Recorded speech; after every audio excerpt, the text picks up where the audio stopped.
नेपाली आकाशमा हवाईजहाज उड्न थालेको 62 वर्ष मात्रै भयो, तर यस बीचमा 71 वटा विमान दुर्घटना हुनुले नेपाली आकाशलाई हवाई यात्राका लागि असुरक्षित रहेको पुष्टि गरेको छ। यसले विश्वमै सबैभन्दा बढी हवाई जोखिम देशका रूपमा समेत नेपाललाई चित्रित गरेको छ। नेपाली आकाशमा भएका हवाईजहाज दुर्घटनाको तथ्याङ्क यस्तो छ। सन् 1973 अक्टोबर 15 तत्कालीन शाही नेपाली वायुसेवा निगमको क्यानाडामा निर्मित DHC-6 विन्टर 300 नामक विमान लुक्ला विमानस्थलमा दुर्घटनाग्रस्त भएको थियो। यो नै नेपालको पहिलो विमान दुर्घटना थियो। उक्त दुर्घटनामा मानवीय क्षति नभए पनि चालक दलका 3 सदस्य र 3 यात्रु घाइते भएको तथ्याङ्क छ। सन् 1991 जुन 9 तत्कालीन वायुसेवा निगमकै 6 विन्टर 300 नामक विमान काठमाडौँबाट लुक्लाका लागि उडेको बेला खराब मौसमका कारण अवतरणमा समस्या आएपछि दुर्घटनामा परेको थियो। सो दुर्घटनामा परि चालक दलका 3 र अन्य 14 जनाको मृत्यु भएको थियो। सन् 1992 जुलाई 31 अघिल्लो पटक विमान दुर्घटना भएको 1 वर्ष नबित्दै 31 जुलाई 1992 मा थाई एयरलाइन्सको अन्तर्राष्ट्रिय विमान दुर्घटनामा पर्यो। थाई एयरको विमान काठमाडौँ अवतरण गर्ने क्रममा पहाडमा ठोक्किँदा दुर्घटना परेको थियो। विमानमा सवार 113 जनाको मृत्यु भयो। सन् 1992 सेप्टेम्बर 28 113 जनाको मृत्यु हुने गरी थाई एयरको विमान दुर्घटनाको 3 महिनामै नेपालमा अर्को ठूलो विमान दुर्घटना भयो। पाकिस्तान एयरलाइन्सको 268 विमान काठमाडौँमा अवतरण गर्ने क्रममा नजिकैको पहाडमा ठोक्किँदा 167 जनाको मृत्यु भएको थियो। नेपालमा हवाई दुर्घटनाको इतिहासमा सबैभन्दा ठूलो दुर्घटना यही थियो। सन् 1995 जनवरी 17 नेपाल वायुसेवा निगमको DHC-6 विन्टर 300 विमान काठमाडौँबाट रुम्जाटार जाने क्रममा धावन मार्गमै खराबी भएपछि दुर्घटना भएको थियो। दुर्घटनामा चालक दलका 1 सदस्य र 21 यात्रुमध्ये 1 जना चालक दलका सदस्य र 1 यात्रुको मृत्यु भएको थियो भने अन्य घाइते भएका थिए। सन् 1979 सेप्टेम्बर 5 सेप्टेम्बर 1979 मा नेकोन एयरको 128 विमान पोखराबाट काठमाडौँ आउने क्रममा विमान काठमाडौँबाट 25 किलोमिटर पश्चिम थानकोटमा रहेको नेपाल टेलिकमको टावरमा ठोक्किँदा दुर्घटनामा परेको थियो। सो दुर्घटनामा परि चालक दलका 5 र 10 यात्रु गरी 15 जनाको मृत्यु भएको थियो।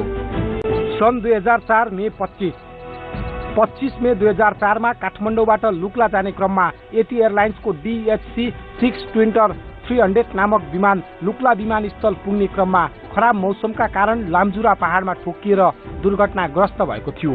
दुर्घटनामा चालक दलका 3 सदस्यको मृत्यु भयो।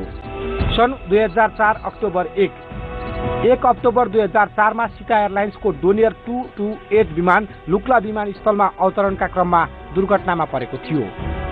सन् 2005 जुन 30 जुन 2005 मा गोर्खा एयरलाइन्सको डोनियर 228 विमान लुक्ला विमानस्थलमा अवतरणको क्रममा धासिएर दुर्घटना हुँदा चालक दलका 3 र अन्य 9 यात्रु सामान्य घाइते भएका थिए। सन् 2008 अक्टोबर 8 अक्टोबर 2008 मा एटी एयरलाइन्सको 130 विन्टर विमान अवतरणको क्रममा आगलागी भएपछि त्यसमा सवार 18 यात्रुको मृत्यु भएको थियो। जतिबेला पाइलटलाई भने सकुशल उद्धार गरिएको थियो। सन् 2008 डिसेम्बर 24 डिसेम्बर 2008 मा नेपाल एयरलाइन्सको DHCG twin otter 309 NABM helicopter उडान भर्ने क्रममा ताप्लेजुङको घुन्सामा दुर्घटनाग्रस्त भएको थियो। सन् 2010 अगस्त 24 अगस्त 2010 मा अग्नि एयरको 9 NHD 228 डोनियर एयरक्राफ्ट विमान सोलुको लुक्ला विमानस्थलबाट काठमाडौँ फर्कने क्रममा मकवानपुरको शिखरपुरमा दुर्घटनाग्रस्त हुँदा विमानमा सवार 6 विदेशी र चालक दलका सदस्य सहित 8 नेपालीको मृत्यु भएको थियो।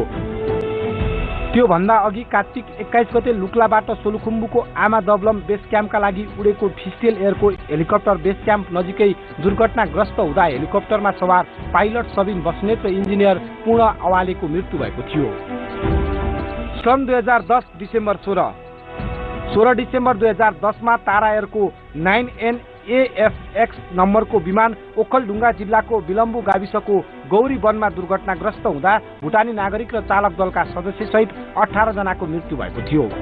सन् 2011 सेप्टेम्बर 25 माउन्टेन फ्लाइटका लागि उडेको बुद्ध एयरको यो विमान ललितपुरको बिसङ्कु नारायण र लामाटार गाविसको सिमानामा पर्ने कोटडाँडा भन्ने ठाउँमा दुर्घटनाग्रस्त हुँदा विमानमा सवार 19 जनाको मृत्यु भएको थियो। कोटडाँडापछिको यो जोमसोम घटना नेपाली आकाशमा भएको ठूलो हवाई दुर्घटना हो, जसले यात्रुहरूलाई हवाई यात्रा गर्न पनि प्रसिद्ध बनाइदिएको छ। सुरक्षित भनिने हवाई यात्रा पनि यसरी पटक पटक दुर्घटनामा परेको खबर आएपछि त्रसित छन् नेपाली आकाशमा यात्रा गर्नेहरू। हरेक वर्ष ठूला हवाई दुर्घटनाहरू भइरहेका छन्, जसमध्ये अन्तर्राष्ट्रिय उडान भन्दा आन्तरिक उडान नै दुर्घटनामा अगाडि छ। 167 जनाको मृत्यु हुने गरी भएको पाकिस्तान एयरलाइन्सदेखि जोमसोममा भएको अग्नि एयरको दुर्घटनाले एउटै सन्देश दिइरहेको छ, नेपाली हवाई आकाश दिन प्रतिदिन असुरक्षित बन्दै गइरहेको छ। सोही कारण हरेक वर्ष एक ठूला हवाई दुर्घटनाहरू भइरहेका छन्, जसले नेपाली आकाशमा हवाई यात्रा गर्नेहरूलाई त्रसित बनाइरहेको छ। किन बढ्दैछ त नेपाली आकाशमा हवाई दुर्घटना? हामी ब्रेकपछि आउँछौँ। ब्रेकपछि पुनः स्वागत छ। तपाईँ प्राइम स्टोरीमा हुनुहुन्छ। दर्शकहरू, हवाई दुर्घटना 3 कारणले हुँदा रहेछन्: प्राकृतिक भवितव्य, मानवीय कमजोरी र प्राविधिक त्रुटि हो। नेपालमा हवाई दुर्घटना बढ्नुको कारणहरूलाई पनि यिनै रूपमा व्याख्या गरिन्छ, तर नेपालमा मानवीय कमजोरीका कारण धेरै दुर्घटनाहरू भइरहेका छन्।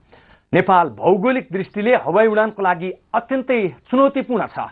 यसका साथै निजी हवाई कम्पनीहरूले पाइलटहरूलाई दिने दबाव र तनावका कारण पनि धेरै दुर्घटनाहरू भइरहेका छन्। पाइलटले किन तनावमा काम गर्नुपर्छ र उनीहरूको खास गुनासो केमा छ त?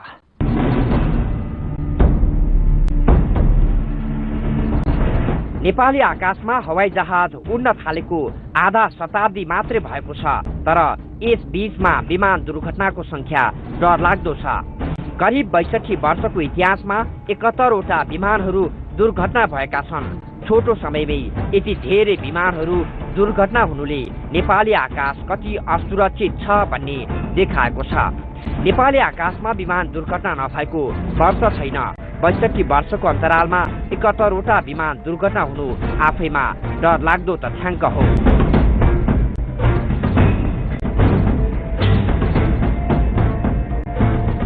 सोमबार बिहान जोमसोममा भएको अग्नि एयरलाइन्सको विमान दुर्घटनासँगै फेरि एकपटक नेपाली हवाई यात्रा सुरक्षित छैन भन्ने प्रमाण छापिदिएको छ।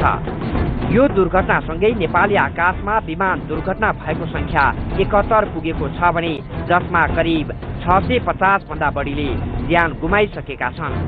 नेपालमा हुने दुर्घटनाहरू धेरै जसो मानवीय त्रुटिकै कारण भइरहेका छन्। विमान दुर्घटना भएको लामो समयसम्म के कारणले दुर्घटना भएको हो पत्ता लाग्न सक्दैन। पत्ता लागेका धेरै दुर्घटनाहरू मानवीय कारणले नै भएको अध्ययनले देखाएको छ।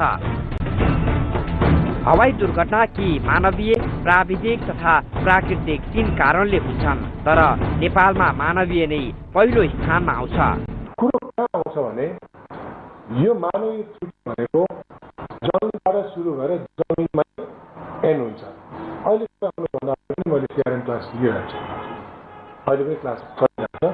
त्यो क्लासमा मैले यही कुरा गरेको छु कि ह्युमन फ्याक्टर्स भन्ने कुरा कति इम्पोर्टेन्ट छ र हामीहरूले यो क्षेत्रमा ट्रेन गर्नुपर्छ। Marketing, dispatch, operations, management, politics, वातावरण, टेक्निकल यावत कुराहरूको सबै सम्प्रेषण सबैलाई मिलाएर ल्याउने भने यसबाट निक्लिन्छ कि नासाले त रिपोर्टै दिएको छ कि 5 वटा दुर्घटना तपाईँले छानबिन गर्नुभयो भने 5 वटामा 4 वटा छ जमिनबाट सुरु भएको छ प्रब्लम्सहरू। त्यो एउटा 20% मात्रै चाहिँ आकाशमा के भएर। अध्ययनले देखाए अनुसार त नेपालका चालकहरूको क्षमतामाथि नै गम्भीर आशंका उब्जाइदिएको छ। अध्ययनले मानवीय कमजोरीकै कारण नेपालमा धेरै जसो विमानहरू दुर्घटना हुने गरेको देखाए पनि विमान चालकहरू भने त्यसलाई स्वीकार गर्दैनन्। अधिकांश विमान दुर्घटनामा चालकको पनि मृत्यु हुने गरेकाले अध्ययनको गहिराईमा नगई समितिहरूले हसुवाको भरमा चालकलाई दोष दिने गरेको विमान चालकहरूको आरोप छ। प्रशस्त त्यस्ता रिपोर्टहरू आएका छन्। के कति कमजोरी छन् त्यसमा, के कति राम्रो कुरा छन् त्यसको म विश्लेषण गर्न चाहन्न, किन त्यो एक्सपर्टले गर्ने कुरा हो। आज विमान चालक मैले भन्नुपर्दाखेरि के भन्नुपर्छ भने उहाँहरूले जे जति पनि निचोडमा निकाल्नुहुन्छ त्यो कुरा सबै विमान चालकहरूलाई सर्कुलाइज गर्नु पर्यो। त्यो अफिसमा मात्रै पठाउनु भएन। कतिजना छ? 300 जना पाइलट, 400 जना विमान चालक, 500 जना, 500 कपी बनाएर पठाइदिनु पर्यो ताकि त्यसबाट हामीहरूले सिक्न सकौँ। हो, हवाई दुर्घटना मानवीय कारणले होस् वा प्राविधिक र प्राकृतिक नै किन नहोस्, नेपालमा विमान दुर्घटना डरलाग्दो रूपमा बढिरहेको छ। प्रत्येक विमान दुर्घटना लगत्तै अनुसन्धानका लागि सरकारले उच्च स्तरीय छानबिन समिति पनि गठन गर्ने गर्छ। तर वर्षौं लाग्छ समितिलाई प्रतिवेदन तयार पार्न। कतिपय दुर्घटनाको त कारण नै पत्ता लाग्न सक्दैन। ढिला गरी आएका प्रतिवेदन पनि कार्यान्वयन हुन सक्दैनन्। तसर्थ बढेको बढै छ नेपालमा हवाई दुर्घटनाहरू। अफिसमा पठाएछ, अफिसमा त के मात्रै पठाइँदैन। अफिसमा त 1000 थरीका पत्राचारहरू हुन्छ। अफिसको हरेक व्यक्तिले सम्झेर देला भने हामी नसोचौँ। यो कन्ट्रोल गर्ने फ्याक्टर त डिजिसीको हो नि त। उहाँहरूले हामीलाई पनि पुस गर्नु पर्यो, हामीलाई पनि कडा गर्नु पर्यो, हामीलाई पनि निर्देशन दिनु पर्यो। असर पर्छ, असर डेफिनेटली पर्छ। हरेक वर्ष विमान दुर्घटना हुनु भनेको यो कुनै राम्रो कुरो होइन, अति दुःखद घटना हो। यो घटनालाई रोक्ने प्रयास कसले गर्ने? आज पर्यटन मन्त्रालयमा मन्त्रीज्यूको प्रश्न गर्न चाहन्छु।